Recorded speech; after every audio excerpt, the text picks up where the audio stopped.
ফরিদপুরের সদরপুরে সাবেক প্রধানমন্ত্রী বেগম খালেদা জিয়া রুহের মাগফিরাত কামনায় দোয়া মাহফিল অনুষ্ঠিত হয়েছে। অনুষ্ঠানটি সঞ্চালনা করেন তন্ময় খান এবং সভাপতিত্ব করেন আব্দুল খালিক তালুকদার। দোয়া মাহফিলে প্রধান অতিথি হিসেবে উপস্থিত ছিলেন বিএনপির মনোনীত ফরিদপুর ৪-এর প্রার্থী ও কেন্দ্রীয় কৃষক দলের সাধারণ সম্পাদক শহীদুল ইসলাম খান বাবুল। বিশেষ অতিথি হিসেবে উপস্থিত ছিলেন মোখলেসুর রহমান খান, কাজী বদরুজ্জামান এবং তরিকুল ইসলাম কবির মোল্লা। ঢেউখালী ইউনিয়ন ৫ নং ওয়ার্ড চরকুমারিয়া বিএনপির আয়োজনে চরকুমারিয়া সরকারি প্রাথমিক বিদ্যালয়ের মাঠে দোয়া মাহফিল অনুষ্ঠিত হয়। বিশেষ মোনাজাত পরিচালনা করেন শহীদুল ইসলাম খান বাবুল। অনুষ্ঠানে সকল উপস্থিতরা বেগম খালেদা জিয়া রুহের মাগফিরাত কামনা করেন এবং শান্তি ও সমৃদ্ধির জন্য বিশেষ দোয়া করা হয়।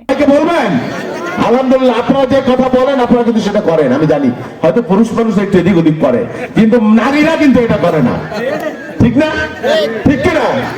আলহামদুলিল্লাহ। আর কৃষক, হ্যাঁ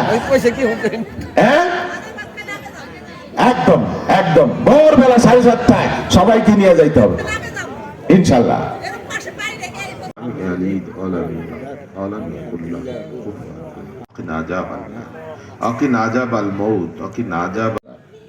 অনেক নারী পুরুষ মুরব্বীরা এখানে আছে। তোমার রবির শানে কিছু দরুদ পাঠ করেছি আমরা। হাউস কুতুবী পয়গম্বর খোলাফায়ে রাশিদিন, আমাদের সবাইকে হেফাজত করো মাওলা। ইয়া আল্লাহ, আমাদের যাদের মা বাবা কবরের ইজ্জত আম্মা ইয়াসিফুন আসসালামুন আলাল মুরসালিন সুম্মা মিন কালিমাতি লা ইলাহা ইল্লাল্লাহ মুহাম্মাদুর রাসূলুল্লাহ। আমিন।